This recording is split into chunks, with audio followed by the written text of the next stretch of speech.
하겠습니다. 살아계신 하나님 아버지, 저희들에게 한글 전도법에 대해서 가르쳐 주셔서 감사합니다. 하나님께서 우리 이용복 목사님에게 지혜를 주셨고 명철을 주셔서 이렇게 한글 전도법이라고 하는 아주 우수한 방법을 가지고 선교할 수 있는 길을 열어주셔서 감사합니다. 열심히 배우게 하시고 잘 배우도록 도와주시옵소서. 가르치는 이용복 목사님에게 영육간의 강건함을 더하여 주시옵소서. 은혜가 넘치고 성령님이 주장하시는 이번 수업 시간 되도록 도와주시옵소서. 예수님의 이름으로 간절히 기도드렸사옵나이다. 아멘. 아멘. 감사합니다.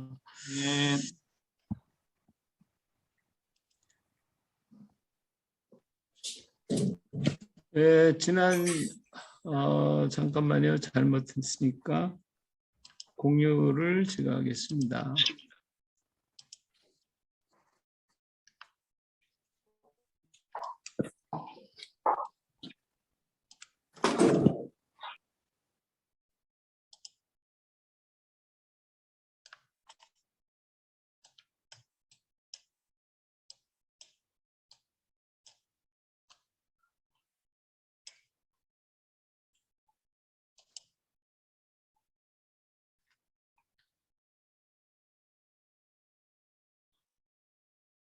예. 지난 시간에는 우리 전체적인 것을 한번 다 훑어봤습니다.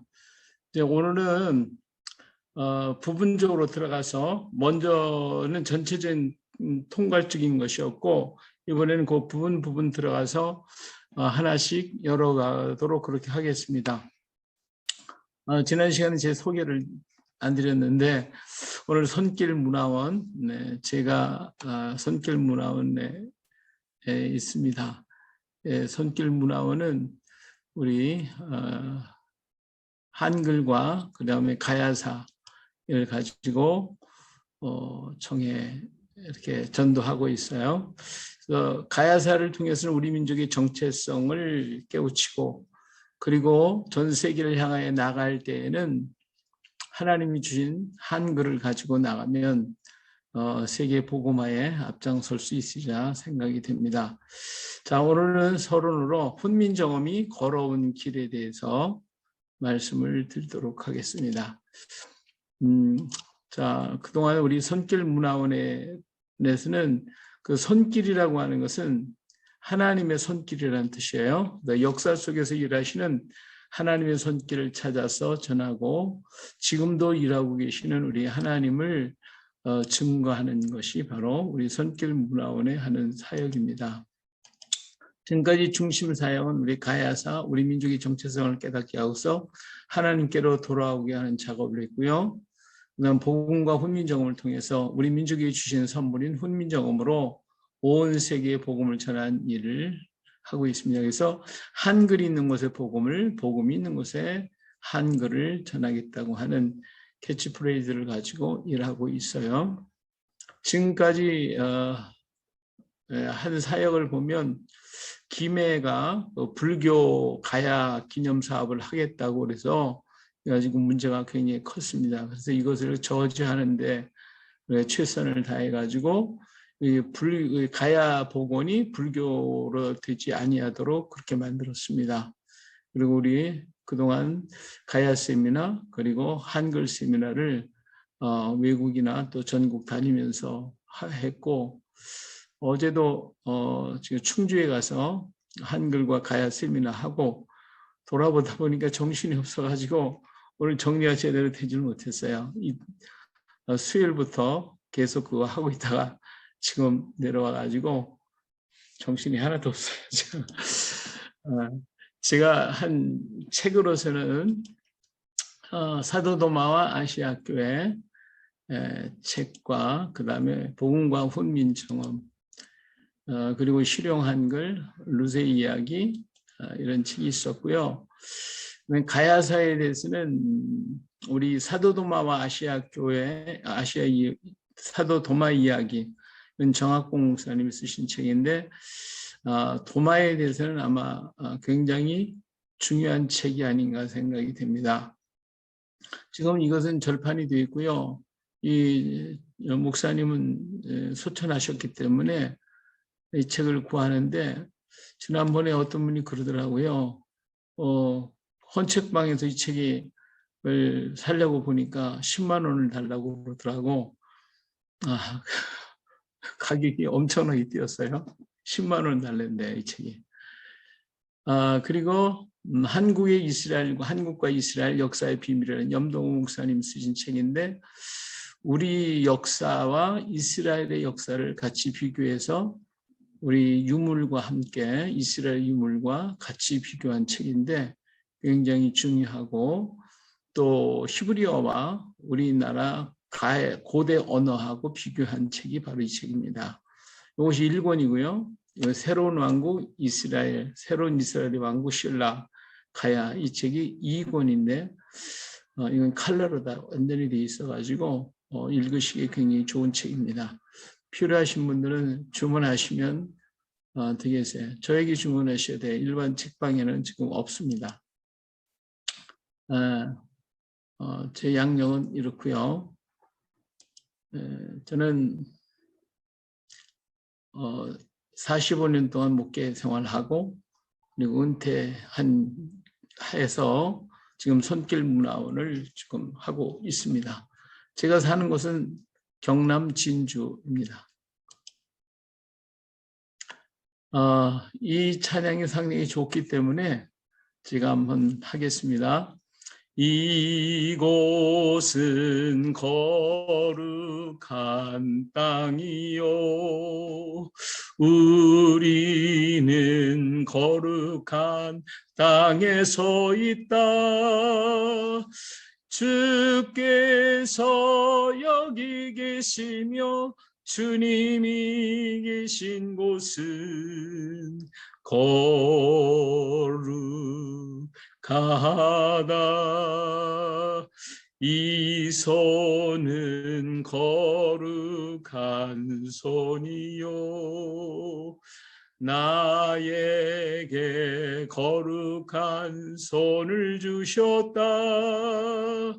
예수님 이 손을 통해 일하실 것이오니 이 손은 거룩하다.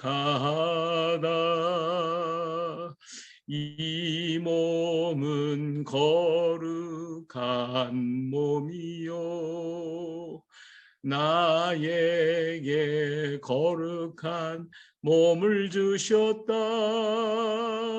예수님 이 몸을 통해 일하실 것이오니 이 몸은 거룩하다. 우리 옆에 사람 축복하면서 당신은 거룩한 몸이요 당신께 거룩한 몸을 주셨다. 예수님 당신을 통해 일하실 것이오니 당신은 거룩하다. 할렐루야. 예, 이 찬양은 우리 손혜성 목사님이 작곡하신 것이고 우리 가곡 우리나라 박자에 맞춰서 한 찬양인데 우리 손혜성 목사님은 지금 소천하셨어요. 좀 안타깝게 우리 국악으로 찬양을 굉장히 많이 말씀 찬양을 많이 만드셔서 굉장히 많이 보급을 하셨는데 막 이제 보급하시는 중에 갑자기 또 가셔서 그 몫은 우리에게 있는 것 같습니다. 우리가 가서 땅 밟기 할 때 있잖아요. 그럴 때에 이곳은 거룩한 땅이요 우리는 거룩한 땅에 예수님 계신 곳은 거룩하다. 이 찬양을 부를 때 굉장히 은혜가 넘치는 것을 봤습니다. 우리 선교지에서 이 찬양을 좀 많이 부르셨으면 좋겠습니다. 자, 우리 훈민정음 지난 시간에도 말씀을 드렸지만 훈민정음 세종대왕께서 1443년 세종 25년에 창제하셨습니다. 그리고 3년 동안 집현전 학자들을 통해서 연구하게 하시고 28년에 반포하셨습니다. 사실 훈민정음은 세종대왕이 세종 10년부터 시작을 해가지고 25년에 완성을 하셨는데 28년에 반포하시고 30년에 승하하시죠.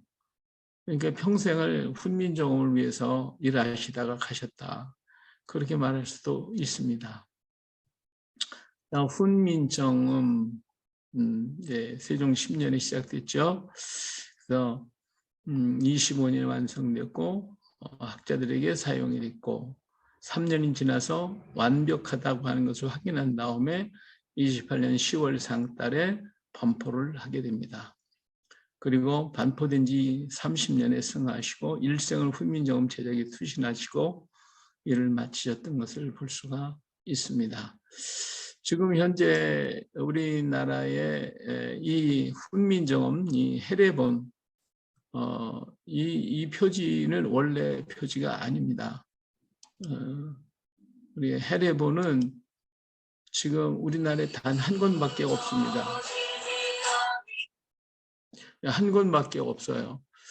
그리고 또 한 권이 있다고 얘기를 하는데 그건 숨겨놓고 발표를 안 하기 때문에 확실히 알 수가 없어요. 불에 탔다는 말도 있고 그러니까 너무 안타까운 일이 아닐 수가 없죠. 자, 우리 세종대왕은 어떤 분이실까? 세종대왕은 경천의 자세를 가지고 계셨다.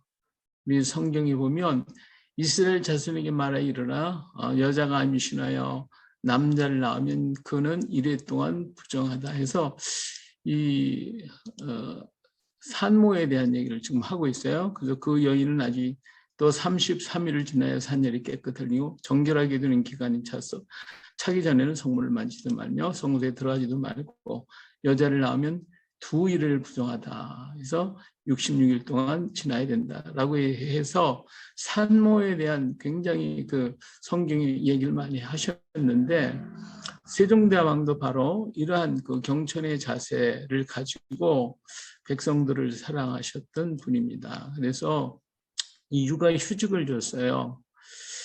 여종이 아이를 뵈면 종이 그 당시에는 아이를 낳고 나서 3, 4일밖에 쉬지를 못했는데 이때에 이렇게 아기를 낳고 나면 산후 100일 동안 일을 시키지 말라고 법으로 만들어졌고 나중에 남편에게도 육아휴직을 줘가지고 그래서 가정을 돌보도록 그렇게 만들었던 것을 보게 되면 정말 세종대왕은 그 당시에 누구도 생각지 못했던 이러한 놀라운 일들을 했다라고 하는 것을 알 수가 있죠.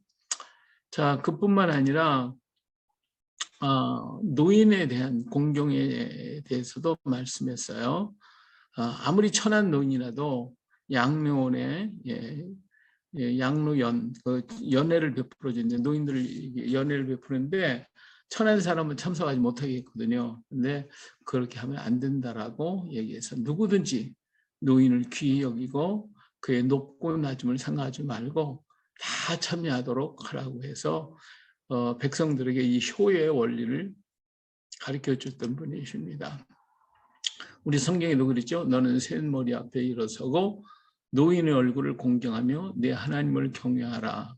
나는 여호와이니라. 내 아버지의 어머니를 공경하라. 이것이 약속 있는 첫 계명이니 이로써 내가 잘되고 땅에서 장수하리라. 이렇게 말씀해 주셨어요. 그 다음에 이 백성들을 사랑한 마음에 가난해서 결혼을 못했던 사람들에게 결혼 자금을 지원하도록 그렇게 했습니다. 가까운 가족들로 하여금 돌보게 하고 그것도 안 될 때에는 관청에 의해서 그들을 돕도록 곡식이라든지 이런 것들을 주어서 그 가정이 결혼을 할 수 있도록 만들어줬죠. 우리 성경에도 보니까 우리 어려운 가정들을 위해서 포도원의 열매를 다 따지 말고 포도원에서 떨어진 열매도 줍지 말고 가난한 사람과 거류민을 위해서 버려둬라. 이런 말씀을 하셨고요. 네 형제가 가난하게 되어 빈손으로 네 곁에 있거든 너는 그를 도와 거류민이나 동거인처럼 너와 함께 생활하도록 하라고 주님께서도 우리에게 말씀해 주셨던 것을 볼 수가 있습니다. 이런 법칙대로 백성들을 뜨겁게 사랑했던 모습을 볼 수가 있죠. 그 외에도 음률과 음운학이 아주 뛰어나셨던 분이었어요. 그래서 이것을 가지고 궁중의 악기 또 기본 악기, 기준이 되는 그런 악기들을 만들고 궁중음악을 제작하도록 하는 일에도 힘을 쓰셨던 분이기 때문에 소리와 이 음운에 대해서 굉장히 민감하게 일하셨던 분이시다. 그리고 마지막에는 이제 훈민정음을 펴내셨던 분이십니다. 물론 이외에도 무수히만 과학과 또 천하고 귀한 것을 구분하지도 않고 하여튼 능력 있는 사람을 다 발탁해가지고 그 일을 맡겨서 일을 잘 하도록 만들게 하셨던 분이 바로 세종대왕이셨어요. 그래서 정말 우리 역사에 가장 귀하신 분이었다 하는 것을 알 수가 있습니다. 자, 우리는 학교에서 배운 것이 훈민정음 서문밖에 배운 게 없어요. 국지어미요 중국과 여문처럼 부상 유통세 하면서 이런 얘기했죠. 우리나라 말이 중국과 달라서 한자어는 서로 잘 통하지 아니한다. 이런 까닭으로 어리석은 백성이 말하고자 하는 바가 있어도 마침내 제 뜻을 펴지 못하는 사람이 많다. 내가 이것을 가엾게 생각하여 새로 28글자를 만드느니 모든 사람들이로 하여금 쉬익해서 날마다 쓰는데 편하게 하고자 할 따름이다. 이 서문에 대해서는 우리가 배웠지만 다른 것은 우리가 배우지 못했어요. 여기 지금 나와 있는 이것이 서문이거든요. 이 서문인데 이 서문도 사실은 첫 장과 이 둘째 장이 찢어져서 없어졌어요. 지금 현존하는 훈민정음, 해례본은 이 두 장이 없습니다. 그럼 이것은 그러면 서문을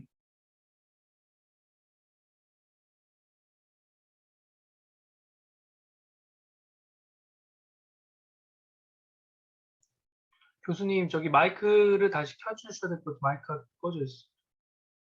예, 마이크 꺼졌네요. 예, 마이크가 꺼졌어요. 잘 들립니까 이제? 네, 잘 들리고 있습니다. 예. 이 훈민정음 해례본이 본래는 첫 장과 둘째 장이 없어졌어요. 찢어버렸어요. 그랬는데 요걸 갖다 새로 복원을 했어요. 이 복원할 수 있었던 것은 세종실록에 요 서문이 기록이 되어 있습니다. 그렇기 때문에 이걸 다시 복원할 수가 있었어요. 그리고 이 한글을 통해서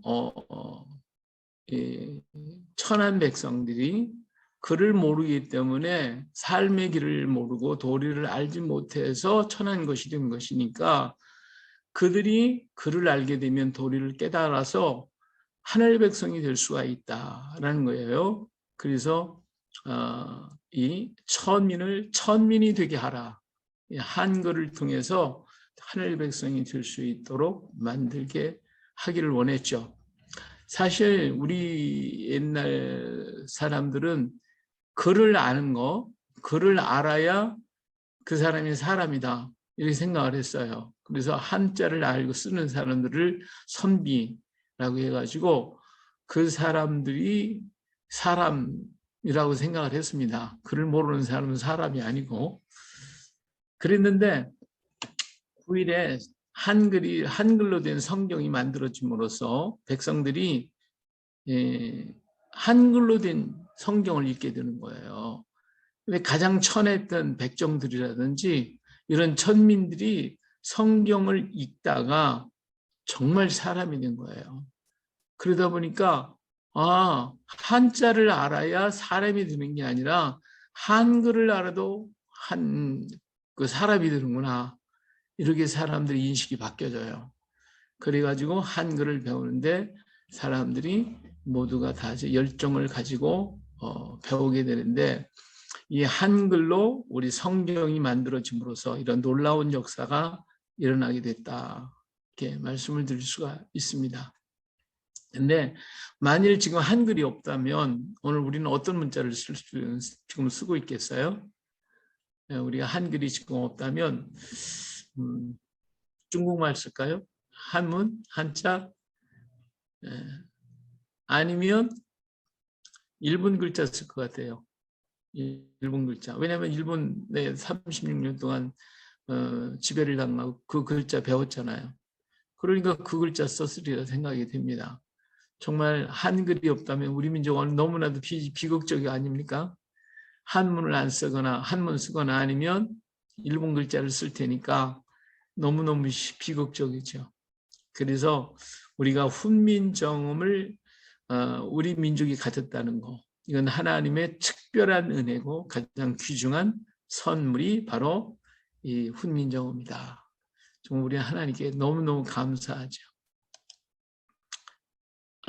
그래서 세종대왕이 이렇게 참 돌아가시기 2년 전에서부터 반포하고 나서 과거 시험에도 한글을 쓰도록 했습니다. 그런데 그 한글이 얼마 쓰이질 못했어요. 연산군이 왕이 되고 난 다음에 문제가 일어났습니다. 연산군이 이제 성종의 큰 아들인데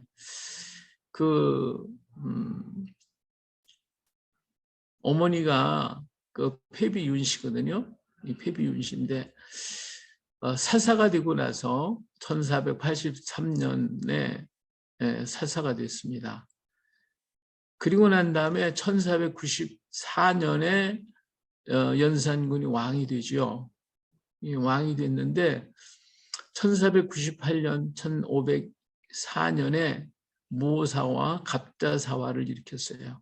왜 이렇게 됐냐면 어머니의 죽음을 알게 됩니다. 이 죽음을 알게 되고 나서 여기에 속해 있던 사람들을 다 죽이죠. 이때부터 연산군이 정신적으로나 모든 것들이 다 달라져요. 그 과거에는 굉장히 선정을 많이 베풀었고 좋은 정치를 많이 했는데 죽음을 알려줬던 그런 사람들이 있었죠. 당파 싸움 같은 이런 것들 때문에 그래서 연산군이 굉장히 나쁜 사람이 되고 맙니다.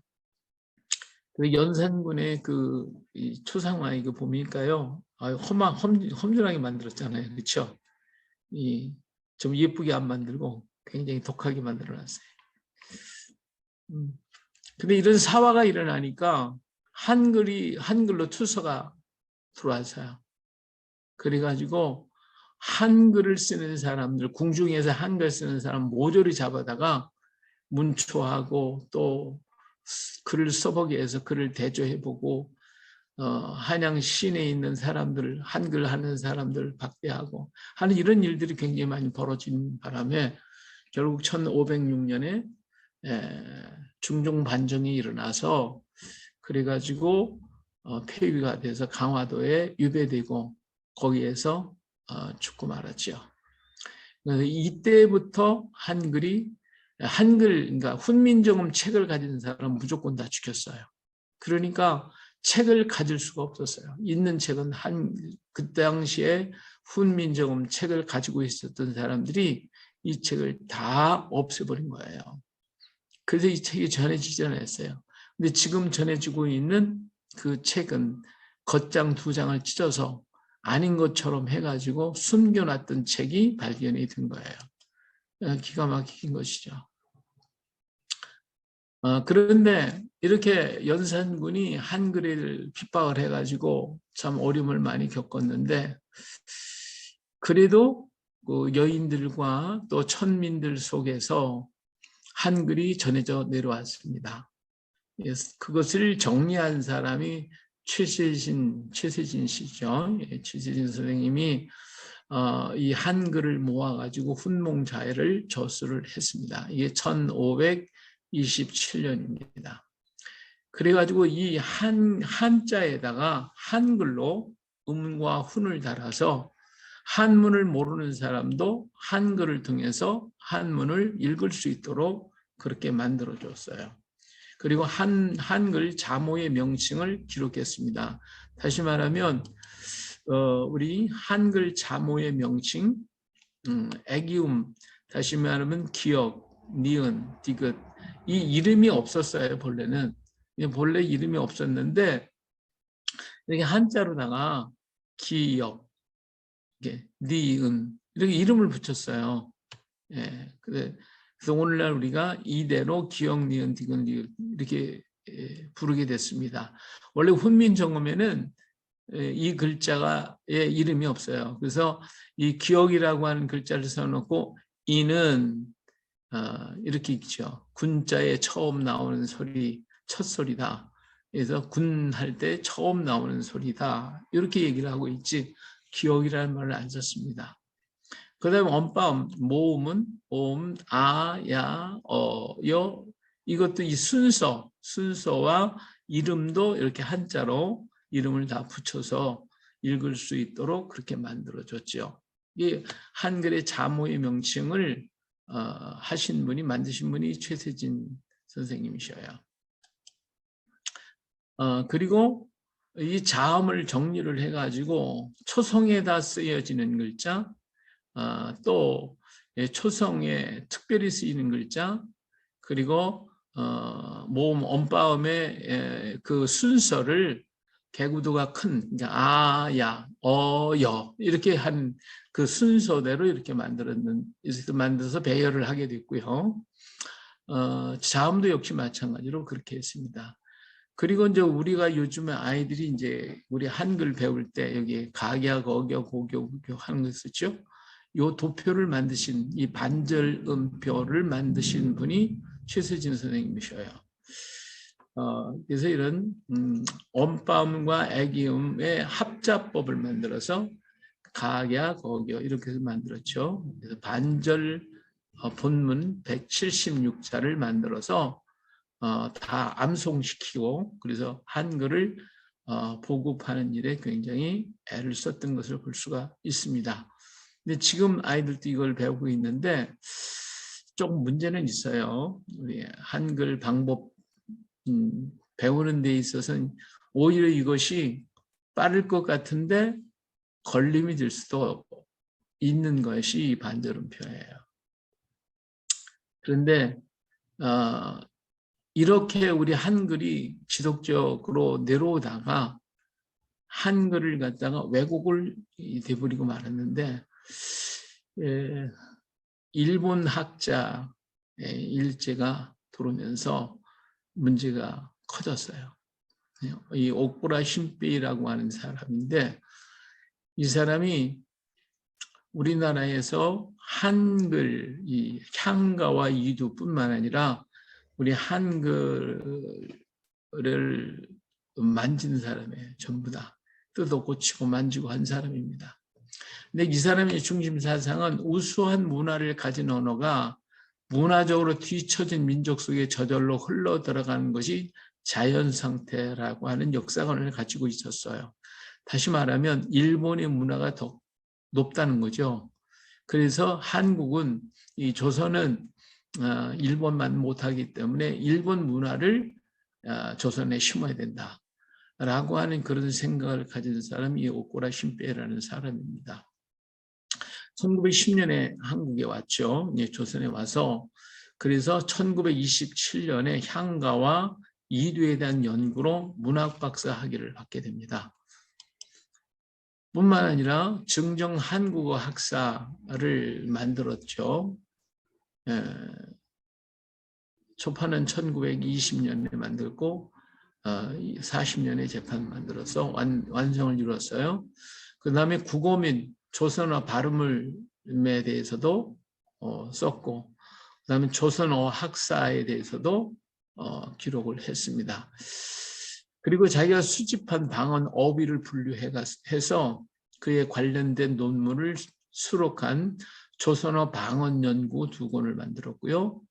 현존 향가, 우리나라에 있는 향가 25수를 주해하고 향가의 형식, 이두에 대한 고찰을 실은 향감의 이두에 대한 연구를 한 사람입니다. 이런 것들 때문에 제국 학술원에서 학술원상을 받았고 1943년에는 조선 총독부로부터 조선문화 공로상을 받은 사람이고, 그래서 조선어를 연구한 일본 아주 대단한 학자죠. 굉장한 학자예요. 이 사람은 이렇게 조직적으로 공부를 했던 사람이기 때문에 우리나라에 한글 학자들이 많이 있었지만 이 사람들 앞에서는 뭐 어떻게 반박할 수가 없는 그러한 모습이 되겠죠. 그래서 우리 국문법이라든지 모든 것들은 거의 다가 이 사람이 만들었다고 해도 과언이 아닙니다. 우리가 지금 배우고 있는 것도 기본이 다 이 사람들이 만든 거죠. 특히 이제 이 향가, 우리나라에 있는 25수의 향가 중에 우리 가야와 연결이 되어 있는 게 이제 구지가라고 하는 게 있죠.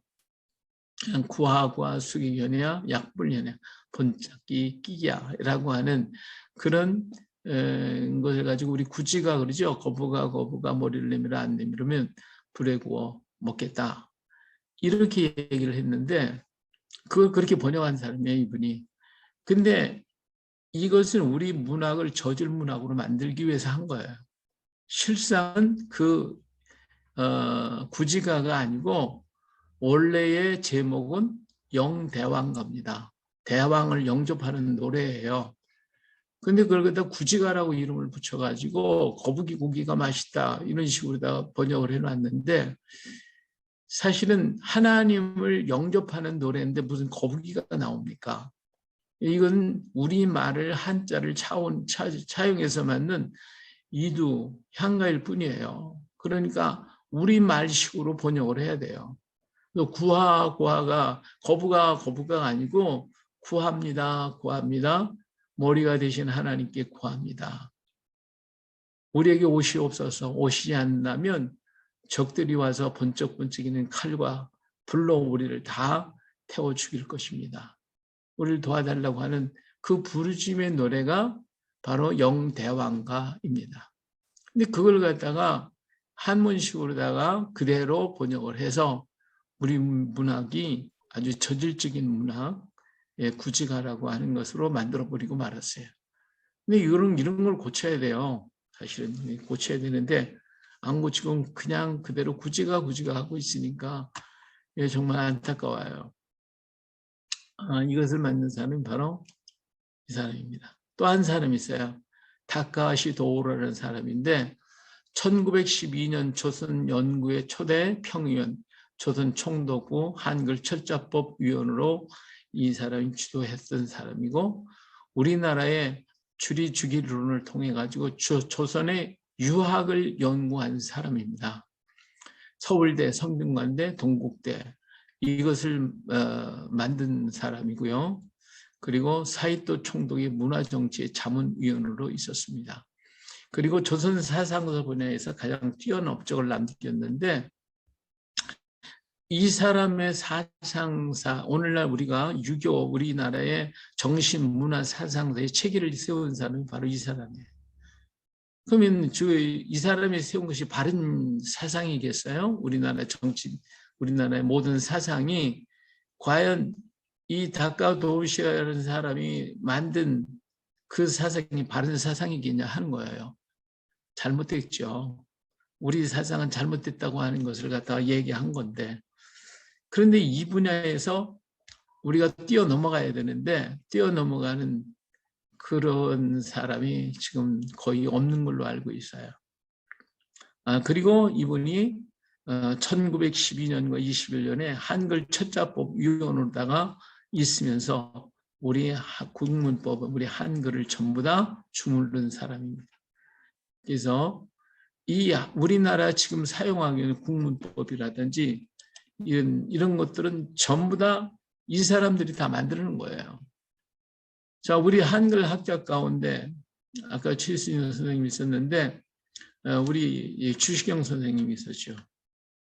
1906년에 대한국어문법을 만들었어요. 그리고 지석영과 함께 국어연구회를 설립했고 1907년에 국문연구원을 만들어 가지고 이걸 제출하기도 했습니다.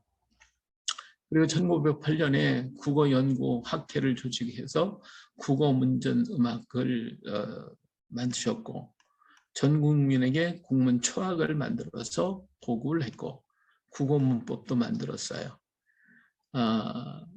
이러한 여러 가지 일을 많이 하셨습니다.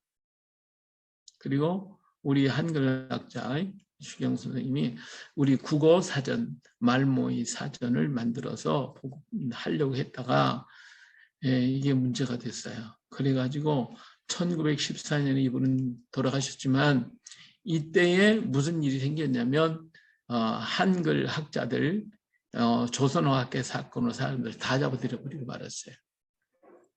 그리고 나서 1943년에 일본에 의해서 우리 한글은 완전히 폐지되고 말았죠. 학교에서 전혀 가르치지 않았어요. 1938년 제3차 조선 교육령 발표를 하고 조선어 과목을 완전히 없애버리고 그리고 폐지가 되어버리고 말았어요. 그리고 이 학자들, 여기 조선어 학회 사건에 잡혀 들어가신 분들인데 이분들 전부 다 잡혀서 옥외가채 들어갔고 고통당하고 죽임을 당하시고 그러셨어요. 한글이 사용되지 못했죠.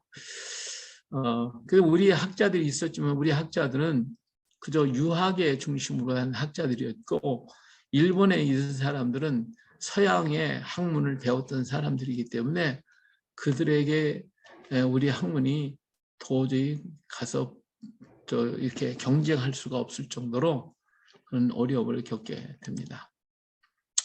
그런데 하나님은 이 한글을 우리에게 만들게 하셨고 그리고 그것을 전파시키는 일에 하나님이 앞장서셨어요. 다시 말하면 선교사들이 한글을 만나게 됩니다. 1872년 8월 달 스코틀랜드 연합장로교회에서 로스가 중국 상해에 도착을 하게 되죠.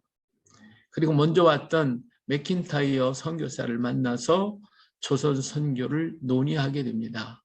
이렇게 논의하게 된 이유가 뭐냐면 1866년에 토마스가 대동강에서 순교를 당했죠. 그 이야기를 듣고 가슴이 뜨거워졌어요.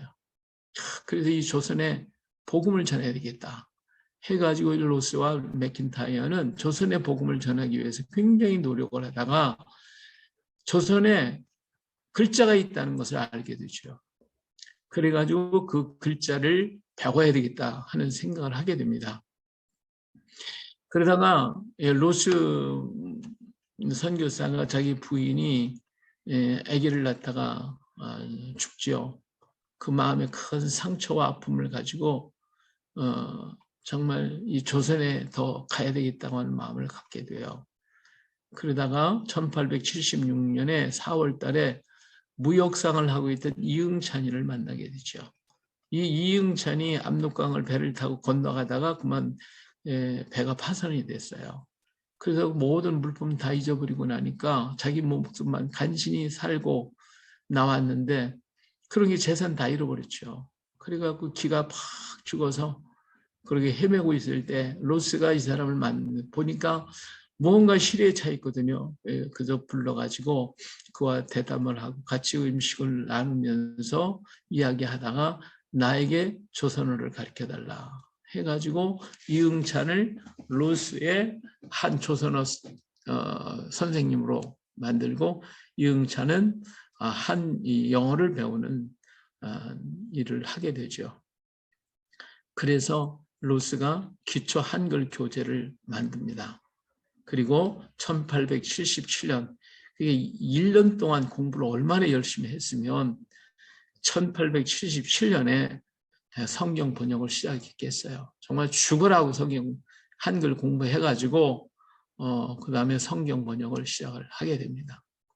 그리고 1878년에 요한복음과 마가복음을 번역을 하고 이것을 인쇄를 하기 위해서 만든 사람이 서상륜이라는 사람이죠. 서상륜을 만나가지고 이제 1879년에 백홍준을 또 만나서 마태복음, 사도행전, 로마서 일부가 번역이 됐고 79년에 이응찬이 나머지 로마서를 번역하고 신약 성경을 완성하게 됩니다. 이때에 백홍준과 이응찬이 맥킨타이어에게 세례를 받게 되죠. 그리고 1881년에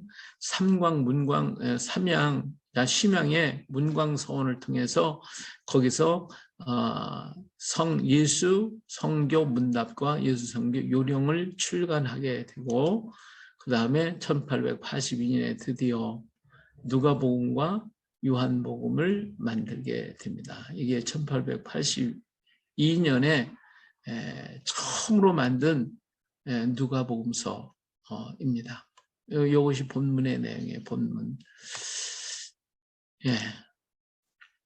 그리고 1882년에 서상윤이 로스로부터 세례를 받았어요. 그리고 권서가 돼가지고 한국에 파송돼서 이 책을 나눠줬는데 처음엔 나눠주다 보니까 이거 갖다가 가치를 모르고 마구 버리기 때문에 그 다음부터는 매서를 하여 책을 파는 일을 하게 되죠. 1884년에 예수 성교 성서 마태복음, 마가복음을 만들게 되고요. 마르코복음을 출간을 하게 됩니다.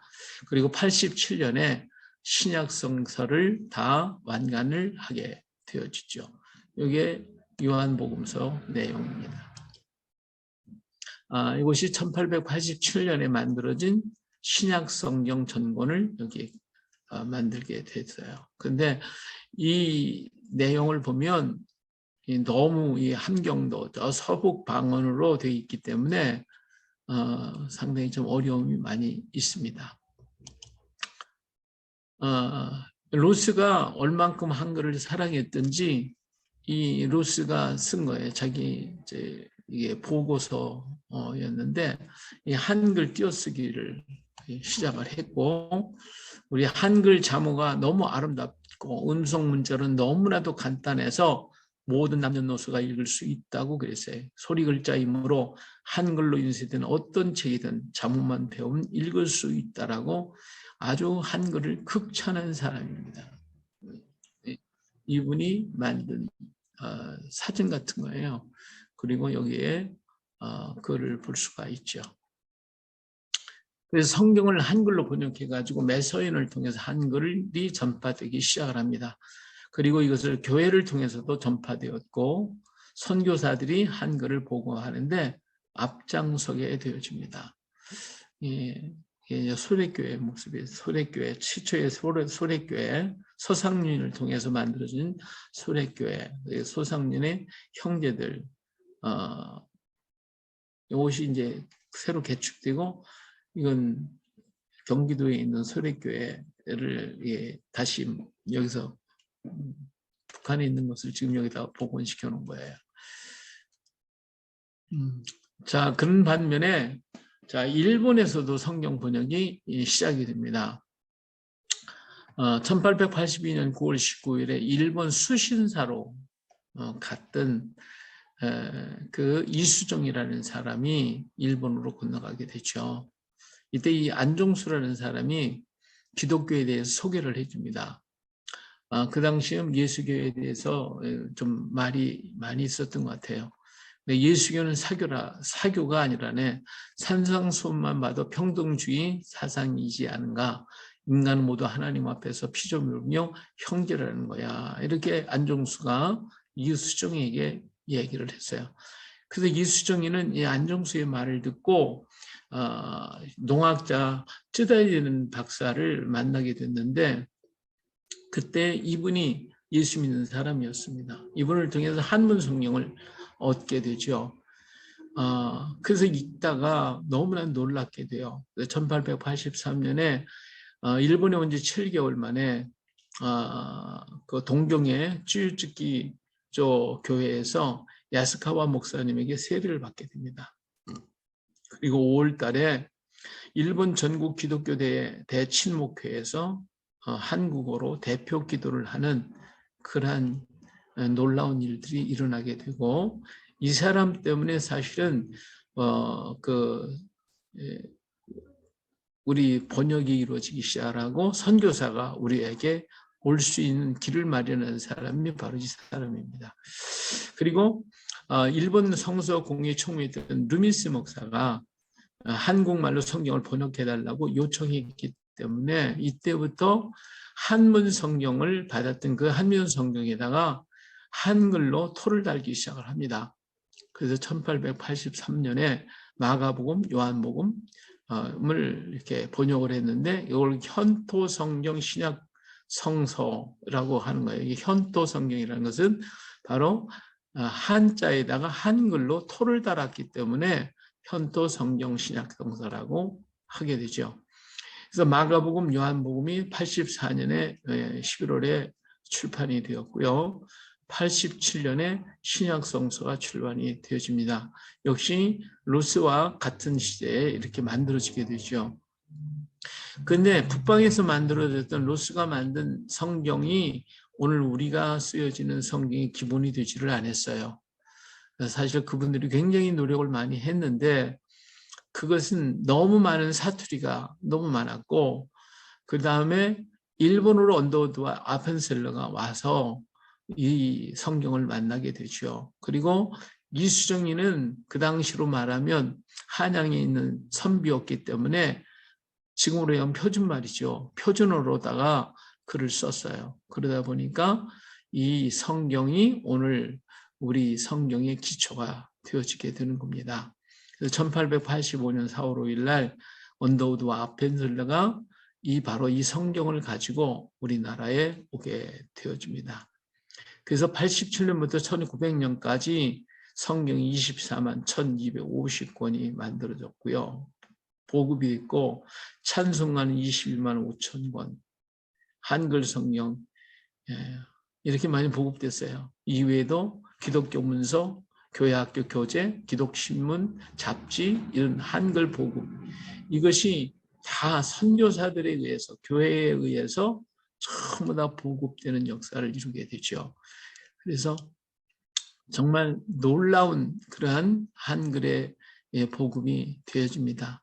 이 광경을 보고 있는 이광수가 야서교가 조선해 준 은혜라고 하는 그런 제목으로 아마 조선글과 조선말이 진정한 의미로 고상한 사상을 담는 그릇이 되는 것은 성경의 번역이 시초가 될 것이요. 만일 후일에 조선 문학이 건설된다면 그 문학사의 제1면에는 신구약의 번역이 기록될 것이외다. 이렇게 중요하게 얘기를 했어요. 이 말을 지금은 과연 받고 있는지 모르겠지만 어떻든 이광수는 그렇게 얘기를 했어요. 한글은 하나님이 우리 민족에 주시기에 복음을 주시기 위해서 먼저 미리 하나님께서 만들어주신 선물인 것은 분명합니다. 한글로 우리 민족은 예수님을 알았고 구원을 받았고 복을 받았고 이제 세계에 선교사를 보내는 나라가 될 수가 있었습니다. 할렐루야. 이 얼마나 놀라운 일입니까? 예. 자, 10분 전인데 한 10분간 휴식하시고 또 대화하실 분 있으면 대화하시고 다음에 10분 후에 8시에 다시 시작하겠습니다. 감사합니다. 감사합니다. 감사합니다. 예. 뭐 질문이나 대화하시고 싶으신 것이 있으면 대화도 나누셔도 됩니다. 그리고 다음에는 지난번에 제가 한글 그거 이렇게 해드렸잖아요. 요 휴식 시간에 소그룹을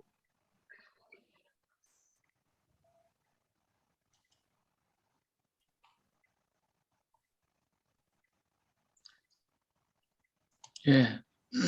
그러면 우리 훈민정음을 창제한 이유에 대해서 말씀을 드리도록 하겠습니다. 자, 우리는 그냥 일반적으로 세종대왕께서 한글을 백성들에게 글을 가르치기 위해서 만들었다라고 생각하는데 원래는 그 이유가 있습니다. 세종 10년에 1428년이죠. 아들이 아버지를 살해한 사건이 있었습니다. 자, 이 사건이 보고가 됐죠. 그래서 이 소식을 들은 세종대왕이요, 굉장히 마음 아프게 생각을 했어요. 이들을 어떻게 교화를 시켜가지고 정말 하늘 백성이 되도록 만들어야 되겠다 하는 마음을 갖게 됩니다. 그래가지고 날마다 학자들을 모아놓고 이 문제를 해결할 방법을 찾으라고 그랬어요. 어떻게 자식이 부모를 죽이냐, 이 천륜을 어기는 이런 사건이 어떻게 일어날 수가 있겠냐, 이것을 교화시키고 가르쳐서 정말 바른 백성을 만들어야 되지 않겠냐고 이렇게 통한하게 생각했던 임금님은 날마다 그 학자들을 모아놓고 얘기를 했지만 뾰족한 해결책이 없잖아요. 그래서 세종대왕은 그 당시 그 직제학 설순에게 백성들이 다 볼 수 있도록 그림책을 만들어라. 그림으로 좋은 사람의 일대기를 그려서 보급하도록 하라고 했어요. 그래서 만든 책이 삼강행실도라는 책입니다. 바로 여기 있는 이런 책들이죠. 그래서 충효정에 대해서 이렇게 만들도록 이렇게 했는데, 그래서 우리나라의 최초의 만화책이 만들어집니다. 이 만화책이 만들어졌는데, 근데 문제는 뭐냐면 이렇게 그림을 그렸어도 이 그림에 대한 설명을 또 해야 되잖아요. 설명을 또 누가 해줄 수도 없는 것이고 설명을 기록을 해야 되는데 그 기록을 하다 보니까 여기 보니까 뭐예요? 한문으로 전부 다 기록을 하는 거예요. 다 한문이. 그러니까 또 누가 읽을 수 있습니까? 아무도 또 못 읽잖아요. 여기에 이제 문제가 걸려드는 거죠. 자, 이것 때문에 또 고민을 하시는 거예요. 예, 이렇게 그림책이 만들어졌어요.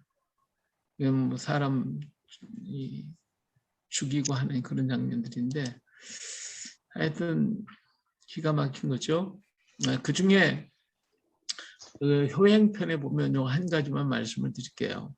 원각이 경부라고 하는 말을 쓰는데 원각이가 그 아버지를 깨우치다. 여기 한글로 돼 있죠. 이 한글로 만든 건 1481년 세종대왕이 돌아가시고 난 후에 성종 12년에 원해본으로 바꾸게 됩니다. 그때 한글로 쓰게 돼요. 그 전에는 이게 다 한문으로 되어 있습니다. 요것들을 읽어보시면 되는데 아마 읽기가 힘드실 거예요. 이 얘기는 이 원각이라는 이 아들이에요. 원각이라는 아들이고 이 아버지입니다. 근데 아버지가 이 들것에다가 요 위에 할아버지가 계시죠. 예, 할아버지를 모셔다가 이 산에다가 버린 거예요. 그리고 산을 내려가려고 그러니까 이 원각이가 들것을 가지고 가는 거예요. 그래서 아버지가 야 그거 더러운 거 뭐로 가져가냐 이거 버리고 가라 그랬더니 원각이 하는 얘기가 아버지도 늙고 병들면 내가 여기다가 담아서 버리려고 가지고 갑니다. 그렇게 말을 했어요. 그랬더니 아버지가 충격을 먹고 아버지를 다시금 모시고 할아버지 다시금 모시고 와서 이렇게 잘 봉양에 받들었어요. 자, 봉양에 받들어서 그래서 돌아가시게 됐죠. 예, 돌아가셔서 이게 잘 모셨다라고 하는 그런 얘기입니다. 자, 이 얘기가 어떤 얘기죠? 이걸 뭐라고 그러죠? 고려장. 아시는 분 한번 예? 고려장 이야기 아닌가? 예, 고려장이라고 하죠. 이 고려장이라는 말은 고려 시대의 장례의식이다, 장례법이다 그런 뜻이거든요. 근데 사실은 고려 시대에 이런 장례법은 없습니다. 예, 우리나라에는 부모를 버린 적이 없어요. 부모를 이렇게 내다 버리는 그런 법이 없어요. 그래서 중국에서 이러한 제도가 그런 제도가 없다는 걸 알고 저 동방의 예의가 바른 나라, 동방예의지국 그 나라에 가서 나는 살고 싶다. 그렇게까지 말을 했어요. 근데 이런 사건, 이런 이야기는 중국에서 있었던 얘기들인데, 그리고 또 일본에도 있었어요. 근데 이 모든 것을 전부 다 우리나라가 다 고려시대 때 그런 장례법이 있었다, 이렇게 뒤집어 씌운 것이 누구냐면 일본 사람들입니다. 일본 사람들이 와서 이 이야기를 가져다가 우리 조선이, 이제 우리나라가 이런 장례법이 있었기 때문에 당신네들 조상들은 다 못된 놈들이다, 자기 부모가 다 버린 놈들이다, 이렇게 인식을 갖도록 만들었어요. 그래서 고려장이라는 말을 쓰게 됐죠. 고려장. 사실은 그게 아닙니다. 이거 일본의 잔재니까 다 버리세요. 이제부터는 이 말 절대로 쓰시면 안 돼요. 이건 중국이나 일본에 있었던 그런 이야기라고 아시면 됩니다. 아직까지도 이런 것들이 굉장히 많이 남아 있어요. 버릴 건 버려야 되는데 못 버리고 있어요. 그리고 또 한 가지가 있는데, 이건 홀옷을 입은 민손, 헛옷을 입은 민손이라는. 네, 아버지가 이 어머니예요. 근데 어머니가 제추예요. 이 제추가 두 아들을 데리고 왔습니다. 이거 민손이는 본처의 소생이에요. 그런데 이 겨울철에 이 엄마가 자기 두 아들한테는 따뜻한 속옷을 입혀주고, 여기 아들은 헛옷을 입혔어요. 너무 추워가지고 덜덜 떨게 한 것을 아버지가 나중에 깨닫게 됐어요. 알게 됐어요. 그래서 자기 어머니, 그 부인을 내쫓습니다. 내쫓으려고 그러니까 이 민선이가 하는 얘기가, 어머니가 나가면 네 식구가 다 배가 고프고 헐벗습니다. 그러나 어머니가 계시면 한 사람이 춥습니다. 이렇게 얘기를 했어요. 그러니까 어머니를 내보내지 말라는 얘기죠. 나 하나 추운 것으로 됩니다. 이 이야기를 듣고 어머니가 감동을 먹어가지고 그 다음부터 같이 잘 살게 됐다라고 하는 그런 얘기입니다. 자, 이렇게 이제 삼강행실도에는 이러한 이야기들을 많이 담아놨어요. 그런데 그것에 만족할 수가 없었어요. 이건 도저히 안 되겠다. 그래서 만들게 된 것이 바로 훈민정음입니다. 그러면 이 책을, 이 훈민정음을 만들고 난 다음에 그 이름을 붙여야 했잖아요. 그 이름을 붙이는 데는 굉장히 중요한 의미가 담겨져 있어요. 그래서 우리는 그냥 무조건 훈민정음 그러는데, 훈민정음이라는 그 이름을 붙였을 때는 심사숙고해가지고 붙인 이름입니다. 자, 그러면 훈민이라고 하는 말은 무슨 뜻이냐? 훈이라고 하는 말은 이 말씀문에 내천자를 썼어요. 그 말씀을 냇물처럼 흐르게 하라. 다시 말하면 대대로 전해서 이걸 가슴에 간직해서 그대로 살게 만들어라 하는 뜻이에요. 우리는 지금 가르칠 교자도 있어요. 이 교자. 우리는 요새 교사라고 그러잖아요. 교사는 그냥 가르치는 걸로 끝나요. 지식 전달로 끝나는 거예요. 그러나 후는 옛날에는 후은장이라고 그러잖아요. 그래서 후은이라는 것은 그 모든 그 선생님의 모든 성품과 행동과 모든 걸 전부 다 전달받은 것이, 받아서 가르치는 것이 훈이라고 말할 수가 있어요. 그래서 그 사람이 어떤 사람이냐는 것을 알려면 그가 누구 밑에서 배웠느냐, 이걸 알면 그 사람을 알게 되는 것이 과거의 교육제도입니다. 그래서 오늘날 교회는 교사가 있으면 안 돼요. 교회는 훈장이 있어야 돼요. 훈장. 요새 뭐 제자와 훈련한다고 많이들 하는데, 제자와 훈련을 하면서도 그 제자와 훈련 받은 사람이 들여받잖아요. 오히려 더 문제가 많이 생기는 게 뭐예요? 후원이 아니라 교이기 때문에 그래요. 예, 가르치긴 잘 가르쳤는데 뭐라 그러냐, 너는 이렇게 돼버리니까 뒤로 받는 거예요. 그래서 제자와 훈련 받은 사람들이 오히려 교회를 더 어지럽게 만들고 힘들게 만드는 경우도 참 많이 있어요. 바로 교가 있기 때문에 그렇습니다. 교가 아니라 훈이 있어야 돼요. 근데 이 말씀을 그렇게 가르치라는 거예요. 그러면 그래서 훈과 교는 다르죠. 그래서 백성민자, 백성을 훈하라 그랬지 백성을 교하라 그게 아닙니다. 백성을 후원해라. 그러면 그 백성이 복을 받을 것이다. 그러면 도대체 뭘 그렇게 후원하라고 하는 거냐? 바로 정음을 그렇게 하라. 정음. 그 정음은 바른 소리, 바를 정자, 소리 음자, 바른 소리, 참 소리. 정음을 백성에게 후원하라는 얘기예요. 그러면 정음이 뭐냐? 정음은 참소리, 바른 소리, 참소리, 바른 소리다. 우리는 그냥 훈민정음 그러니까 우리 글자가 소리 글이니까 이걸 가리키려고 한다고 생각을 해요. 근데 그게 아니에요. 이 정음을 백성에게 훈을 하게 되면 그 백성들이 하늘 백성이 되어서 정말 복받는 민족이 된다라고 얘기하고 계시는 거예요. 그러면 정음, 이 참소리는 어디에 있느냐? 예, 정음의 의미를 생각해 보면 사람 속에 있을까? 예, 사람 속에 있는 것은요, 어떤 것만 있어요? 사람에게서 나오는 그것이 사람을 더럽게 하느니라.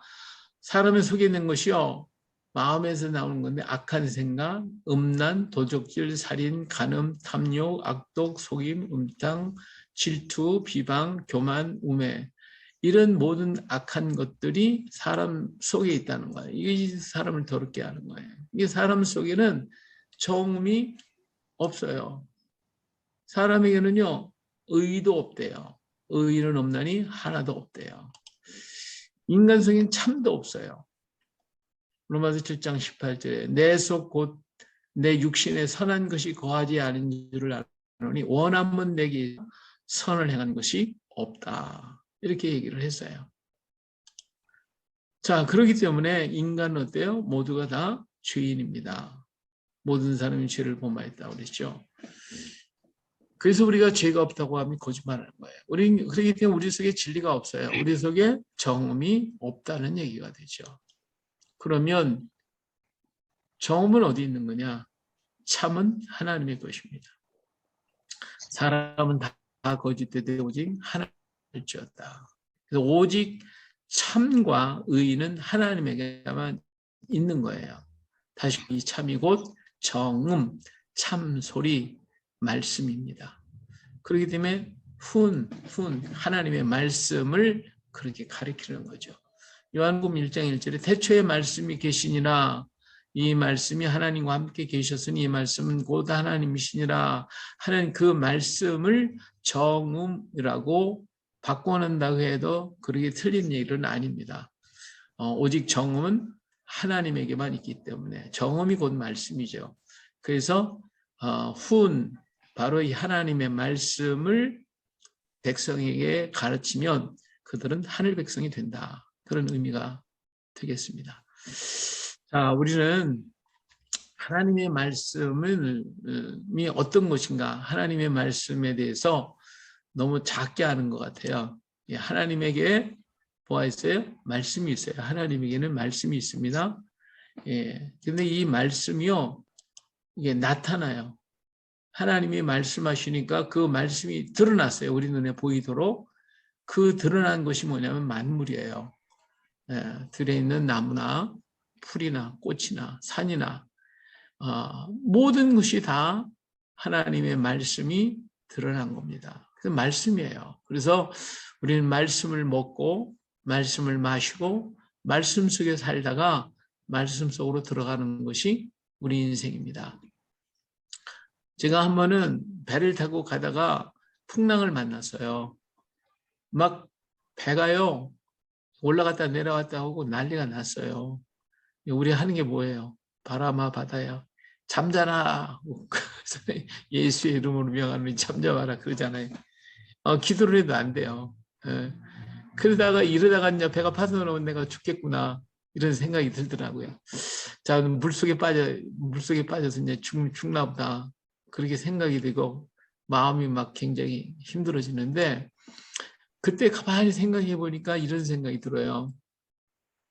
하나님이 말씀하시니까 만물이 만들어졌고 우리는 말씀 속에 살다가 결국은 말씀대로 가는데, 저 바닷물에 들어가는 것이 뭐가, 바닷물이 뭔가 바닷물 자체가 곧 말씀이구나 하는 게 깨달아졌어요. 그래서 내가 물속에 들어간다는 건 곧 뭐예요? 말씀 속으로 들어가는 거 아니에요. 이게 죽음이라고 하는 건 별거 아니네. 말씀 속으로 들어가는 거네. 이게 깨달아지는 거예요. 그래서 그때부터는 그렇다면 뭐 내가 말씀 먹고 말씀 마시고 그다음 말씀 속에 들어가고 그것이 죽음이라면 말씀 속으로 들어가는 건데 뭐 그 두려움이 사라졌어요. 예, 우리는 이렇게 말씀 속에서 지금 살아가고 있는 겁니다. 말씀 속에서. 근데 그 말씀을 기록했어요. 하나님 속에 있는 말씀을 기록했어요. 그게 뭐죠? 성경 아닙니까? 성경이 말씀을 기록한 거예요. 성경이에요. 그리고 그 말씀이 우리 인간의 몸을 입었어요. 성육신 하셨죠. 뭐예요? 예수님 그리스도잖아요. 예수님. 이 말씀이 이렇게 여러 형태로 나타나요. 만물로 나타나고 성경으로 나타나고 예수님으로 나타나고. 근데 하나님께서요. 이 말씀을 기록할 수 있도록 기호를 만들어 주셨는데 그게 바로 훈민정음입니다. 예, 이걸 가지고 하나님의 말씀을 기록하라. 그렇기 때문에 우리나라의 이 한글을 가지고 가장 넓게 아름답게 쓴 것이 성경입니다. 하나님의 말씀을 기록했잖아요. 그래서 그걸 가지고 우리 민족이 깨워졌잖아요. 그래서 선교사가 오기 전에 벌써 소래교회가 세워졌고 성경을 읽는 사람이 서상령 같은 사람은요 성경 읽다가 그냥 변화돼가지고 그래서 자기 생명 내걸고 성경을 갖다 판매도 하고 가서 보급하고 소래교회를 짓고 하는 그 일들을 이루었던 것을 볼 수가 있어요. 자, 그러면 훈민정 창제한 이유 바로 천민은 글을 몰라 천민일 따릅니다. 그들이 글을 알게 되면 하늘 백성이 될 자격이 있다라고 얘기를 했어요. 그래서 이 정인지가 훈민정음이 만들어지고 난 다음에 3년 동안 집현전 학자들이 한글을 써보죠. 그리고 난 다음에 집현전 학자가 온 최고의 학자가 정인지입니다. 이 정인지가 한글을 써보더니 너무 놀라워가지고 이런 얘기를 했어요. 정음이 만들어지면 천지 만물의 이치가 모두 갖추어지니 참 신기롭기도 하구나. 예, 한글 속에 천지 만물의 이치가 다 있더라는 거예요. 근데 너무 신기한 거예요. 이는 아마도 하나님이 성스러운 임금님의 마음을 열어서 그 손을 빌려주셨구나. 이렇게 얘기를 했어요. 이거 얼마나 놀라운 얘기예요. 예? 정인지가 글쎄 한글을 보더니 여기 천지만물의 이치가 여기 다 들어있네. 하나님이 우리 세종대왕의 마음을 열어가지고 하나님의 손을 빌려서 이거 만들게 하셨구나. 뭐 이렇게 얘기를 한 거예요. 정말 놀라운 것 아닙니까? 하나님이 직접 손으로 만드신 게 또 있어요. 뭐가 있죠? 시내산에 만든 십계명이에요. 그렇죠? 십계명이 하나님이 직접 만들어 주셨어요. 근데 정인지는요. 한글을 하나님이 만들어 주셨대. 그렇게 얘기를 했어요. 뭐 정인지가 뭐 예수 믿었냐 안 믿었냐 그건 제쳐놓고라도 어떻게 이런 말을 할 수가 있었겠냐 거예요. 이 속에 너무 깊은 오묘한 뜻이 있음을 그들은 깨닫게 된 거죠. 그래서 한글을 사용한다고 하는 것은 천민이 되었다는 증거가 되는 것이고 천민이 아니면 하늘 백성이 아니면 한글 쓸 자격이 없어요. 우리가 한글을 쓴다는 것이 하늘 백성이라는 증거입니다. 할렐루야. 얼마나 놀랍습니까? 그러면 한글이 되는 길, 이 한글이 이제 천민이 되는 길이 있어요. 이것을 한글 속에 담아놨다라고 하는 거예요. 숨겨놨다는 것이죠. 자, 우리는 이 한글에 엄빠음이 있는데 다시 말하면 모음을 엄빠음이라고 얘기해요. 우리 한글식으로 제가 엄빠음이라고 이름을 줬어요. 다른 데서 한 게 아니고 이 엄빠음은 영어로 IAO가 바로 그거고요. 반모음이 WY자가 있었어요. 근데 우리나라의 한글 속에는 엄빠음은 스스로 소리를 낼 수 있는 글자로서 아야, 어요, 오요, 이, 아가 있죠. 11자가 있어요. 그런데 이렇게 여러 글자가 있지만 이 여러 글자는 다 우주의 기본 원리를 가지고 만든 거예요. 이렇게 여러 개 그냥 늘어나지만 실상은 우주의 기본 원리 이걸 가지고 만들었어요. 그래서 훈민정음에 이런 말을 썼어요. 처음부터 이 훈민정음을 만든 것은 처음부터 여기저기 애쓰며 찾은 것이 아니라 다만 그 소리의 이치를 찾았으니 이치는 둘이 아니므로 천지으며 하늘과 땅과 신과 귀신들 이런 모든 것들을 더불어 그 쓰임이 같이 하지 않을 수가 없다. 다시 말하면 이치라고 하는 것은 많지 않다는 거예요. 단 한 가지밖에 없다는 거죠. 그 이치는 다 통한다는 거예요. 그래서 하늘의 모든 이치가 다 이 안에 들어있다. 이 하나의 이치를 깨달으면 모든 이치를 다 안다는 거예요. 이 말은 만드신 분이 한 분이기 때문에 그 만든 모양이 다 똑같다는 거예요. 다 똑같은 그 원리에 따라 만들었다는 거예요. 자, 우리 몸을 보세요. 우리 몸에 오장육부가 있잖아요. 그렇죠? 오장육부. 그런데 우리 지구를 보세요. 5대양 6대주가 있어요. 그렇죠? 이 원리가 똑같아요. 그리고 순환의 원리가 인간 몸의 순환의 원리나 지구의 순환 원리나 똑같고 이게 더 크게 우주의 원리가 똑같아요. 그러니까 모든 원리는 여기저기 있는 게 아니라 하나의 원리를 터득하면 나머지 원리는 다 똑같다. 같다. 그런 의미가 담겨져 있는 거예요. 그럼 그 기본적인 원리가 뭐냐? 그 기본적인 원리를 가지고 엄빠음을 만들었어요. 예, 가장 중요한 엄빠음, 모음을 만들게 됩니다. 그 기본 원리는 바로 하늘, 그리고 땅, 그리고 사람입니다. 하늘은 우리가 보고 있는 하늘, 이 스카이, 공중 이게 아니에요. 빈 공간이 아니라 그 하늘을 주장하시는 그분을 곧 하늘이라고 불렀어요. 다시 말하면 하나님이죠. 우리 민족은 어떤 장소를 얘기할 때 그 장소를, 그 스페이스를 얘기하는 게 아니에요. 우리는 그 장소를 주장하시는 그분을 얘기하는 거예요. 하늘 그러면 하늘을 주장하시는 그분. 그래서 우리는 하늘이 듣는다, 하늘이 알고, 하늘이 보고 있다. 이게 누구예요? 어떻게 공정이 보겠어요? 그게 아니라 하늘을 지배하시는 그분. 그분이 바로 다 보고 듣고 알고 계신다. 그런 말이 되고요. 그래서 그분이 영원부터 존재하시는 분이시죠. 예. 그래서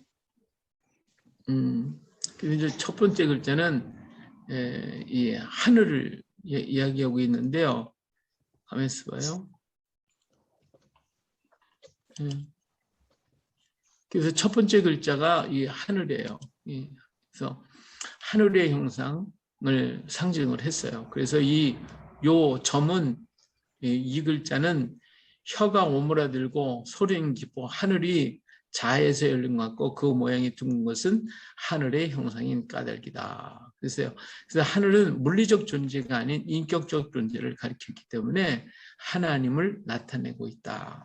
그래서 이 첫 번째 글자가 하나님, 굉장히 중요한 것이죠. 점은 모든 것의 근본이 되기 때문에 점으로 표시를 했어요. 하나님 모든 것의 시작이시다는 거죠. 자, 점이 움직이면 선이 되죠. 선이 움직이면 면이 되고, 면이 움직이면 육면체가 되고, 이 모든 것이 점에서부터 시작이 되는 거예요. 다 이렇게. 그래서 하나님은 모든 것의 시작이시다. 그래서 태초에 하나님이 천지를 창조하셨다 하는 거죠. 그래서 입안에 그 하나님은 우리 입에 있으면 입의 중간 가운데 계신 분이시에요. 그래서 가운데 있기 때문에 입안에 가운데를 때리는 소리. 소리값은 바로 애자. 근데 이 발음이 오늘 우리는 이 소리를 없애버렸어요. 그러니까 일본 사람이 없애버렸어요. 자기네들이 소리에 없다고 없애버렸어요. 근데 그거보다 더 중요한 것은 하나님이시잖아요. 이 소리가. 그렇기 때문에 우리 민족 속에 하나님을 없애버려야 되겠다고 생각을 한 거예요. 그래서 하나님을 없애버렸어요. 지금은 그래서 이 발음을 못해요. 근데 경상도하고 제주도 방언 속에 이게 지금도 그래도 좀 남아 있어요. 영어로 얘기하면 but, 그 다음에 cut, 그 다음에 love라고 하는 속에서 나오는데 우리 그냥 but, cut 하면 이게 안 되죠. 예, U 발음과 O 발음을 마치 입의 가운데 부분을 때린다는 생각을 가지고 때릴 때 소리를 낼 때 이 발음이 정확하게 나올 수가 있습니다. 자, 그렇다고 하면 하나님은 어떤 분이신가? 예, 하나님은 사랑이시죠. 예, 하나님은 사랑이십니다. 예, 하나님은 한마디로 표현하면 사랑이셔요. 사랑하지 아니하는 하나님을 알지 못하느니 이는 하나님은 사랑이시다. 분명히 성경은 우리에게 말씀해 주고 있어요. 그리고 하나님은 어떤 분이에요? 스스로 계신 분이시죠. 영원히 존재하는 것은 하나님뿐이십니다. 물질은 영원하지 않습니다. 그러니까 아까 하늘과 땅과 사람이 있는데 그중에 하늘은 영원부터 존재하시는 분이시다. 예, 그래서 그분이 두 가지를 창조하시는데 하나는 만물이고 하나는 인간이다라고 하는 거예요. 그래서 이 세 가지가 어우러져서 세상의 모든 것을 이루시죠. 요한복음 1장 이제 태초에 말씀이 계시니라 이 말씀이 하나님과 함께 계시더니 이 말씀이 곧 하나님이시다. 그래서 스스로 계신 영원부터 존재하시는 그분 바로 하나님을 얘기합니다. 이 태초가 영원한 상태죠. 이렇게 하나님은 영원한 속에서 스스로 존재하신 분이었습니다. 그리고 삼위로 계시죠. 삼위일체 하나님. 요한복음 1장 1절에도 말씀과 하나님이 같이 계셨어요. 하나님이. 그리고 창세기 1장 1절에 보니까 하나님의 영은 수면에 운행하셨다 그랬어요. 그래서 하나님과 말씀과 영이 함께 운행하시는 것을 보고 계시는데 운행한다라고 하는 말은 어떤 의미냐? 예, 이 운행이라고 하는 말을 여러 가지로 해석을 하고 있습니다만은 요한복음 17장 5절에 보면 이런 말씀이 있어요. 아버지여 창세 전에 내가 아버지와 함께 가졌던 영화로서 지금도 아버지와 함께 나를 영화롭게 하옵소서. 그러니까 창세 전에 다시 말하면 예수님께서 이 땅에 오시기 전 창세 전 영원한 세계 속에서 하나님과 함께 계셨는데 그때 함께 계셨을 때 영화로우셨다는 거예요. 영화롭다. 그 영화를 지금 나에게 달라고 지금 말씀하고 계시는 거거든요. 그러면 그 영화로운 상태가 뭐냐? 17장 24절을 보니까 아버지와 내게 주신 자도 나 있는 곳에 나와 함께 있어서 창세 전부터 나를 사랑하심으로 내게 주신 나의 영광을 그들로 보게 하시기를 원하옵나이다. 그래서 그 영화로웠던 것이 바로 영광스러운 것인데 왜 영광스러우셨느냐? 사랑하시니까. 사랑이니까. 그러니까 하나님과 예수님, 성령은 뭐 하고 계시는 거예요? 사랑하고 계시죠. 이 사랑하는 상태, 영화로운 상태는 곧 사랑하고 계시는 모습이다. 예, 그러니까 하나님의 삼위일체 하나님이 운행하신다는 것은 그 운행 자체가 사랑하는 모습이에요. 사랑하는 모습이에요. 하나님은 사랑이시죠. 하나님은 사랑이시기 때문에 그가 지으신 모든 것 속에 다 사랑이 포함되어 있습니다. 자, 오늘 이 하나님의 사랑이 어떤 것일까? 운행한다는 것이 무엇일까? 이게 삼태극을 제가 여기 그려놨는데 이 삼태극이요, 삼일체 하나님을 표시한 가장 멋있는 그림이에요. 그냥 셋으로 구분을 한 것이 아니라 움직이잖아요. 운행하잖아요. 이렇게. 이 빨간 것은 하나님을 나타내고 파란 것은 예수님을 나타내고 노란 것은 성령을 가리킵니다. 그래서 이건 또 천지인이라고도 얘기를 하죠. 근데 이것이 저 움직여요. 운행을 하고 있어요. 근데 운행하는 요 움직임이 뭘 나타나고 있냐면 사랑하는 모습이에요. 사랑하는 모습. 그래서 이 전체는 하나님은 그래서 사랑입니다. 하나님 운행 자체가 사랑이기 때문에 하나님은 사랑이시다. 이렇게 말씀을 드릴 수가 있습니다. 그런데 그 사랑에서 인간은 하나님을 떠나버리고 말죠. 그래서 사람의 범죄함으로 하나님을 떠나 죽음의 길에 서게 됩니다. 그런데도 우리 하나님은 우리를 버리지 아니하시고 사랑하기 때문에 택하셨어요. 그래서 곧 창세 전에 그리스도 안에서 우리를 택하사 우리로 사랑 안에서 사랑하는 그 앞에 거룩하고 흠이 없게 하시려고 그 깊은 뜻대로 우리를 예정하사 예수 그리스도로 말미암아 자기의 아들들이 되게 만들어 주셨다. 그래서 우리를 하나님은 택해 주셨습니다. 그래서 하나님은 사랑한 자를 회복하시기 위한 계획을 만드시죠. 그것이 바로 구원 계획입니다. 구원 계획의 후손의 약속, 후손을 약속하신 것이죠. 내가 너로 여자와 원수가 되게 하고 내 후손도 여자와 후손과 원수가 되게 하리니 여자의 후손은 내 머리를 상하게 할 것이요 너는 그 발꿈치를 상하게 할 것이니라. 그래서 하나님의 구원 계획은 후손을 약속하시는 것이죠. 그리고 인간은 이렇게 떠납니다. 그 후손이 누구죠? 바로 독생자 예수 그리스도십니다. 그것을 믿는 자마다 멸망치 않고 영생을 얻게 하려 하신다고 하셨어요. 그래서 하나님의 사랑이 나타나셨는데 바로 십자가상에서 다 이루었다 하시면서 그 사랑의 고백을 하시는 거죠. 그리고 예수님은 부활하셔서 내가 길이요 진리요 생명이라고 나로 말미암지 않고는 아버지께 들어올 자가 없다고 말씀을 하셨습니다. 그 사랑을 이루셨죠. 그 사랑에 대해서 우리는 어떻게 할 것이냐? 영접하는 자, 곧 그 이름을 믿는 자에게 하나님의 자녀가 되는 권세를 주셨으니까 믿음으로 영접할 때 우리는 하나님의 자녀가 됩니다. 영원한 하나님의 사랑의 세계로 우리는 갈 수 있게 되는데 아까 읽은 말씀 그대로 내게 주신 자도 나 있는 곳에 나와 함께 있어. 그렇죠? 우리 예수님과 함께 우리는 그 나라에 살게 될 텐데 그 예수님과 함께 하는 나라에는 뭐만 있어요? 사랑만 있어요. 사랑. 예. 그 영광을 우리도 누리게 될 것입니다. 할렐루야. 그 주님의 가졌던 그 영광을 우리도 누리게 될 것입니다. 영원한 세계는 바로 그 하나님의 사랑 안에 사는 것입니다. 사랑에는 시간이 존재하지 않습니다. 그렇기 때문에 저 영원한 나라는 영생의 나라가 되어지는 것입니다. 할렐루야. 네, 하나님의 나라는 영원한 나라, 바로 사랑만 존재하는 나라, 우리가 가야 할 곳이고 우리 주님이 예배하는 곳이고 우리 사랑하는 자를 위해서 그 땅을 준비해 놓고 기다리고 계십니다.